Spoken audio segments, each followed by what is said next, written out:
जय हिंद दोस्तों, नमस्कार। बात कर लेते हैं आज की दिन भर की सारी बड़ी खबरों की, जहां सबसे पहले आपको बताएंगे दलाई लामा के अगले अवतार पर भड़क गया चीन। दोस्तों, भारत को कह दिया बीच में नहीं आना वरना हो जाएगा बहुत बुरा। बताएंगे आखिर क्यों छूट रहा जिनपिंग का पसीना, क्यों हुई जिनपिंग की हालत खराब, क्यों दिखाने लगा भारत को आंख। बताएंगे आपको दोस्तों, अभी तो कुछ हुआ भी नहीं और अभी से ही आत्मा कांपने लगी चीन की। वहीं सबसे बड़ी खबर में बताएंगे चीन के चिकन नेक पर ब्रह्मोस की तैनाती, जरा सी खटपट पर दब जाएगा चीन का टेटुआ, ड्रैगन के नथनों में होगा सिर्फ बारूद। बताएंगे कौन सा बड़ा कदम उठाया है दोस्तों अपने भारत ने। लेकिन वहीं दोस्तों, बांग्लादेश ने रातों रात दे दिया भारत को बड़ा झटका। पहली बार उठाया उसने ऐसा कदम जो उड़ाने वाला है भारत की नींद। कैसे दोस्तों, कैसे अब लाहौर में तैयार होंगे अफसर। क्या है पाकिस्तान से जुड़ी बांग्लादेश की यह खबर, और कैसे भारत के खिलाफ यूक्रेन मॉडल अपनाने की फिराक में है पाकिस्तान।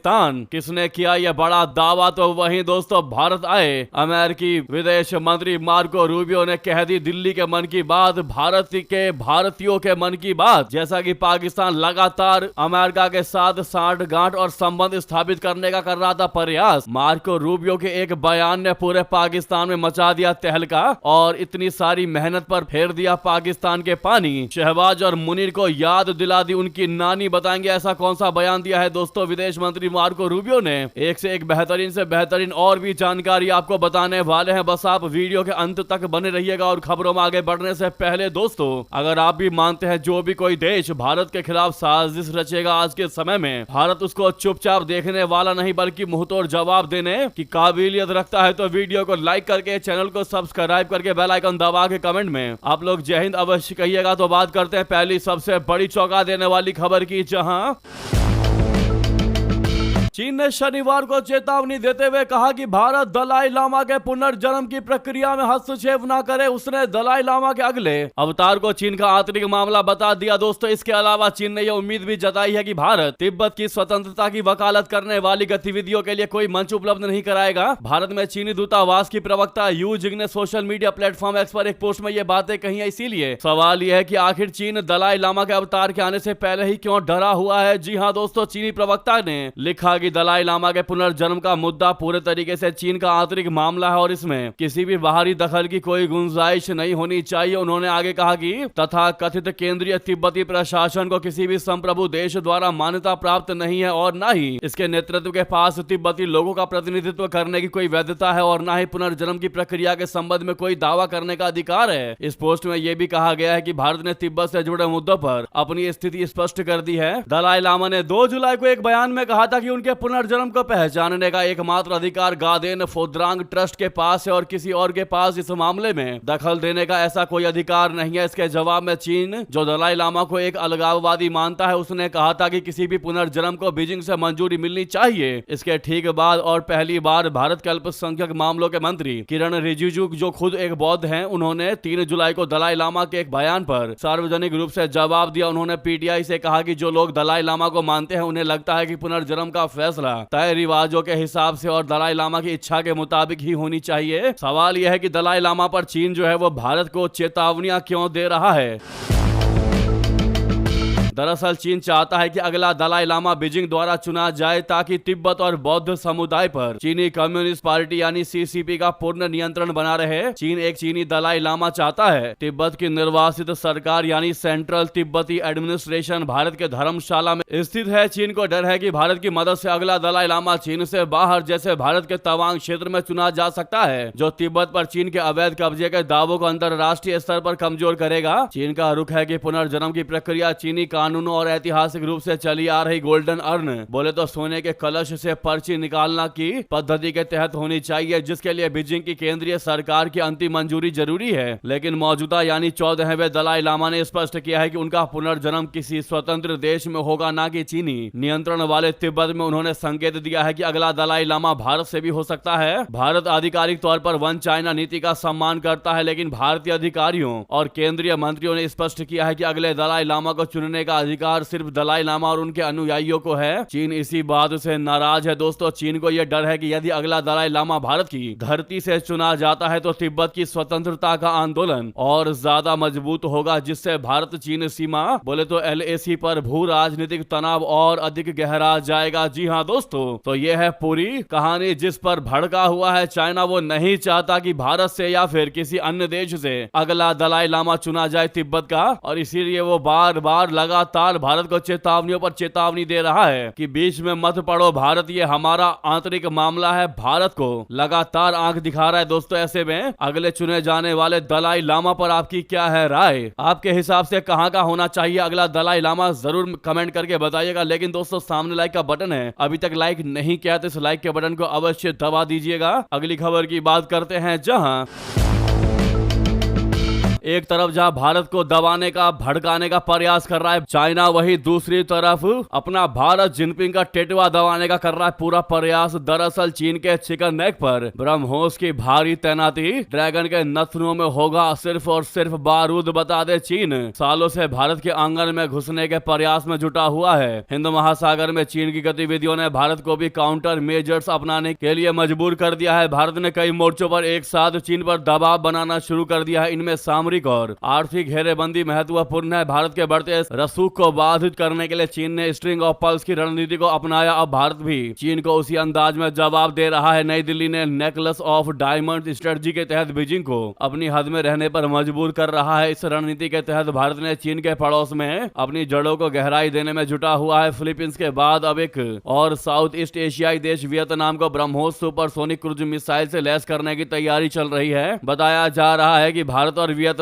के बीच जल्द ही इसको लेकर करार हो जाएगा। रणनीतिक रूप से वियतनाम का लोकेशन बेहद संवेदनशील है, वहीं चीन के लिए यह खतरे की घंटी है। वियतनाम साउथ चाइना सी के मुहाने पर स्थित है। मलक्का स्ट्रेट से चीन को जाने वाले जहाज इसके तटवर्ती इलाकों से होकर ही गुजरते हैं। ऐसे में यदि चीन की तरफ से किसी भी तरह की गुस्ताखी की गई तो वियतनाम को ड्रैगन के चिकन नेक का टेटुआ दबाने में ज्यादा समय नहीं लगेगा। दोस्तों दक्षिण चीन सागर में चीन की बढ़ती आक्रामकता के बीच अगर वियतनाम के पास भारत की सुपरसोनिक क्रूज मिसाइल ब्रह्मोस आ जाती है तो यह बीजिंग के लिए बड़ी रणनीतिक चुनौती बन सकती है। भारत और वियतनाम के बीच करीब 60 अरब रुपए के संभावित ब्रह्मोस रक्षा सौदे को इसी नजरिए से देखा जा रहा है। ब्रह्मोस की सबसे बड़ी ताकत उसकी तेज रफ्तार और सटीक हमला करने की क्षमता है। ब्रह्मोस दुनिया की सबसे तेज सुपरसोनिक क्रूज मिसाइलों में गिनी जाती है, जिसकी गति करीब मैक 2.8 से 3 है। और अगर यह वियतनाम इसे तैनात करता है तो दक्षिण चीन सागर में चीन के युद्ध पोतों और सैन्य ठिकानों पर तेजी से हमला करने की क्षमता बढ़ जाएगी। इससे बीजिंग की रणनीतिक बढ़त को चुनौती मिल सकती है। यही वजह है कि वियतनाम को ब्रह्मोस मिलने से चीन बहुत ज्यादा चिंतित है और इस मुद्दे पर करीबी से नजर बनाए हुए है। दोस्तों सवाल यह भी है कि क्या यह भारत की रणनीतिक जीत मानी जाएगी? तो आपको बता दें बिल्कुल हाँ, रक्षा विशेषज्ञ इसको भारत की सबसे बड़ी रणनीतिक और कूटनीतिक सफलता मान रहे हैं। फिलीपींस के बाद अगर वियतनाम भी ब्रह्मोस खरीदता है तो इंडो पैसिफिक क्षेत्र में भारत की रक्षा साझेदारी मजबूत होगी। इससे भारत विश्वसनीय रक्षा निर्याता के रूप में और मजबूत स्थिति में होगा।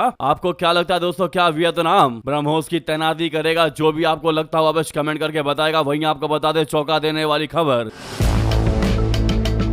बांग्लादेश ने भारत को दिया बड़ा झटका। पहली बार ब्यूरोक्रेट्स को ट्रेनिंग के लिए भेज दिया पाकिस्तान बजाय भारत। अब लाहौर में क्या तैयार होंगे अफसर्स? बता दें बांग्लादेश ने पहली बार अपने ब्यूरोक्रेट्स ऑफिसर्स को ट्रेनिंग के लिए पाकिस्तान भेजना शुरू कर दिया है। ये एक प्रतीकात्मक बदलाव है और इसका मतलब होगा कि आने वाले वर्षों में बांग्लादेश के अधिकारियों के फैसलों में पाकिस्तान की छाप देखने को मिलेगी। पहले बांग्लादेश अपने अधिकारियों को ट्रेनिंग के लिए भारत के मसूरी में भेजता था। ये कदम दोनों देशों के बीच अपनी तरह का पहला व्यवस्थित कार्यक्रम है। बांग्लादेश के 12 सरकारी अधिकारियों, जिनमें एक अतिरिक्त सचिव और 11 संयुक्त सचिव है, उन्हें 4 से 21 मई तक लाहौर की सिविल सर्विसेज एकेडमी में ट्रेनिंग के लिए भेजा गया था। दी प्रिंट की रिपोर्ट के मुताबिक इसका सारा खर्चा पाकिस्तान ने उठाया है। शेख हसीना की सरकार के पतन के बाद मोहम्मद यूनुस ने पाकिस्तान के साथ नजदीकी संबंध बनाने शुरू कर दिए थे और तारिक रहमान उस रिश्ते को आगे ले जा रहे हैं। शेख हसीना के जाने के बाद ढाका में पाकिस्तान के उच्च स्तरीय दौरे फिर से शुरू हो गए हैं। ढाका और कराची के बीच सीधी उड़ानें भी दोबारा चालू हो गई हैं और रक्षा सहयोग पर चर्चाएं भी की गई हैं, जिनमें पाकिस्तान के JF-17 लड़ाकू विमान में बांग्लादेश की दिलचस्पी भी शामिल है। कई रिपोर्ट्स में कहा गया है कि बांग्लादेश पाकिस्तानी लड़ाकू विमान खरीदने के लिए बात कर रहा है। बांग्लादेश में भारत के पूर्व राजदूत पिनाक रंजन चक्रवर्ती ने द प्रिंट की रिपोर्ट में कहा है कि यह बदलाव बदलती राजनीतिक परिस्थितियों के तहत संबंधों में विविधता लाने का संकेत है। उन्होंने कहा कि अवामी लीग के शासनकाल में संबंधों में आई ठहराव के दौर के बाद बांग्लादेश का पाकिस्तान के साथ जुड़ाव बढ़ा है। यह आंशिक रूप से पिछले यूनुस नेतृत्व वाले अंतरिम प्रशासन के दौरान कूटनीतिक विकल्पों में विविधता यानी डाइवर्सिटी लाने की इच्छा को दर्शाता है। इस नजरिए से इस तरह की पहल भारत को प्रति एक संतुलन बनाने की रणनीति के संकेत के तौर पर देखा जा सकता है, भले ही ढांचागत बाधाओं के चलते इसकी गुंजाइश सीमित ही क्यों न हो। उन्होंने आगे कहा कि बांग्लादेश की विदेश नीति में ऐतिहासिक रूप से अपने प्रमुख साझेदारों के बीच संतुलन बनाए रखने पर जोर दिया जाता रहा है। वहीं आपको बता दें दोस्तों,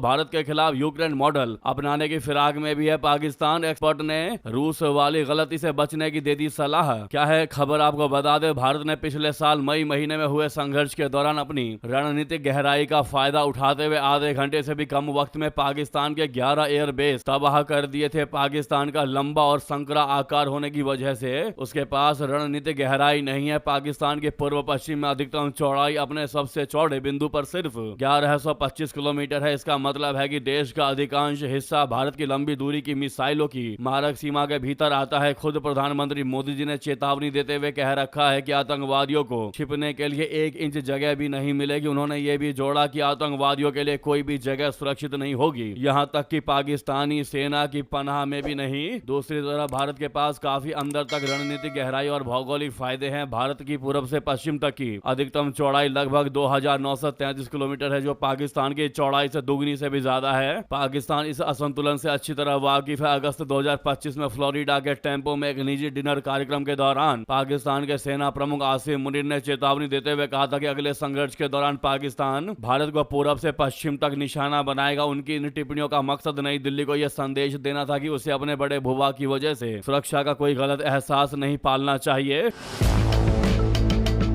तो वहीं आपको बता दें, भारत हमेशा पाकिस्तान में सक्रिय आतंकी संगठनों को लेकर चिंतित रहता है। जी हां, मार्को रूबियो ने कह दी भारत और भारतीयों के मन की बात। ईरान पर क्या कहा बता दें, भारत और अमेरिका ने अपने रिश्तों में आई तल्खी को कम करने और रणनीतिक साझेदारी को नई दिशा देने का स्पष्ट संकेत दिया। विदेश मंत्री जयशंकर जी और अमेरिकी विदेश मंत्री मार्को रूबियो के बीच हुई व्यापक वार्ता में व्यापार, वीजा, ऊर्जा, सुरक्षा, आतंकवाद, पश्चिम एशिया संकट और हिंद प्रशांत क्षेत्र की रणनीतिक स्थिति जैसे कई संवेदनशील मुद्दों पर खुलकर चर्चा हुई। 4 दिवसीय भारत यात्रा पर आए रूबियो ने भारत को अमेरिका का सबसे महत्वपूर्ण रणनीतिक साझेदारों में से एक बताते हुए कहा कि दोनों देशों के संबंधों की गति धीमी नहीं हुई है, बल्कि मौजूदा अमेरिकी प्रशासन के कार्यकाल के अंत तक ये साझेदारी और मजबूत होगी। उन्होंने ये भी साफ किया है कि व्यापारिक मतभेदों को लेकर पैदा हुई धारणा को भारत अमेरिका संबंधों की कमजोरी के रूप में नहीं देखा जाना चाहिए। दरअसल पिछले कुछ महीनों में दोनों देशों के संबंधों में तनाव देखने को मिला था। अमेरिका द्वारा भारत पर पेनल्टी लगाए जाने और अमेरिकी राष्ट्रपति ट्रंप द्वारा भारत पाकिस्तान सैन्य तनाव को कम कराने में अपनी भूमिका को लेकर दिए गए बयानों ने नई दिल्ली में असहजता पैदा की थी। ऐसे माहौल में जयशंकर जी और रूबियो की मुलाकात रिश्तों में संतुलन बहाल करने की कोशिश मानी जा रही है। वहीं मार्को रूबियो ने कहा कि पाकिस्तान को लेकर भारत की चिंताएं पूरी तरीके से जायज है, क्योंकि पाकिस्तान की जमीन से सक्रिय आतंकी संगठन लंबे समय से भारत को निशाना बनाते रहे हैं। रूबियो ने स्पष्ट किया है कि अमेरिका ईरान मुद्दे में पाकिस्तान की किसी मध्यस्थ या सहयोगी भूमिका को लेकर भारत की ओर से कोई आपत्ति या शिकायत सामने नहीं आई है। उन्होंने कहा कि भारत और पाकिस्तान के बीच के मुद्दे अलग प्रकृति के हैं और ईरान से जुड़े मामलों में पाकिस्तान की भूमिका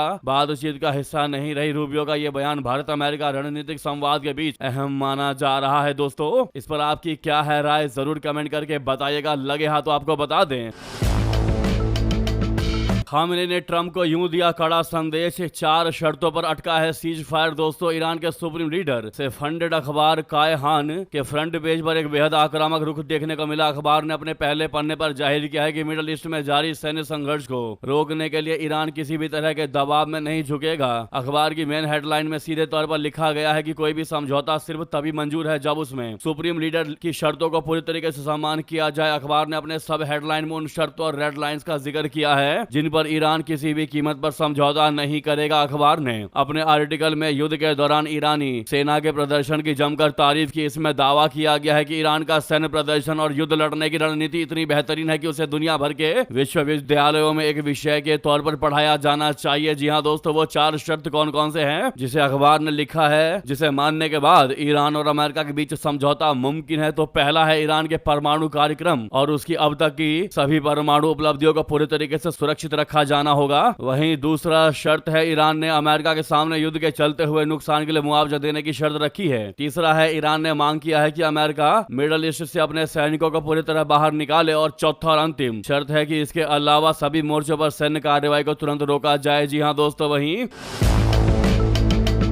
ईरान पाकिस्तान का यूएई से नया तनाव देखने को मिला है। ग्वादर पोर्ट आने वाले कॉरिडोर पर बढ़ा टकराव, चीन कनेक्शन पलटेगा खेल। दरअसल संयुक्त अरब अमीरात यानी यूएई की ईरान और पाकिस्तान से एक और मोर्चे पर तनातनी होती दिखाई दे रही है। दोनों देशों ने यूएई पर आरोप लगाया है कि वो ईरान के क्षेत्रीय व्यापार गलियारा बनने की कोशिश में रुकावट डाल रहा है। ईरानी और पाकिस्तानी व्यापारिक हितों का प्रतिनिधित्व करने वाली निजी द्विपक्षीय व्यापार संस्था Iran Pakistan chamber of commerce ने बयान जारी करते हुए यूएई पर कई आरोप लगाए हैं। ड्रॉप साइड न्यूज के मुताबिक ईरान पाकिस्तान चैम्बर ने कही है कि यूएई की ओर से चीन पाकिस्तान आर्थिक गलियारे यानी सीपीईसी में ईरान के शामिल होने में सक्रिय रूप से रुकावट डाली जा रही है। ईरानी मीडिया में कहा है कि यूएई को डर है कि ग्वादर उसके लिए आर्थिक चुनौती बन सकता है। ऐसे में वो ग्वादर बंदरगाह पर ईरान को जाने से रोकना चाहता है। वहीं जानकारी ये भी सामने आ रही है कि यूएई ने पाकिस्तानी शियाओं को धक्के मारकर निकाला बाहर, सामान तक नहीं बांधने दिया। पाकिस्तान की क्यों कांप गई जुबान। दोस्तों, ईरान युद्ध के बीच पाकिस्तान के हजारों शिया मुसलमानों पर बड़ा संकट टूट पड़ा है। रिपोर्ट के मुताबिक संयुक्त अरब अमीरात यानी यूएई से हजारों पाकिस्तानी शियाओं को वापस पाकिस्तान भेजा गया है। इनमें कई ऐसे लोग हैं जो सालों से दुबई और दूसरे अमीराती शहरों में काम कर रहे थे, लेकिन अचानक उन्हें बिना नौकरी, बिना सामान और बिना अपनी जमा पूंजी लिए फ्लाइट में बैठाकर पाकिस्तान भेज दिया गया। न्यूज एजेंसी रॉयटर्स की रिपोर्ट के अनुसार पाकिस्तान के चकवाल जिले के गांवों में ऐसे 100 से ज्यादा लोग लौटे हैं जिनके पास न नौकरी बची, ना सामान और ना वो बचत जो उन्होंने वर्षों की मेहनत से जमा की थी।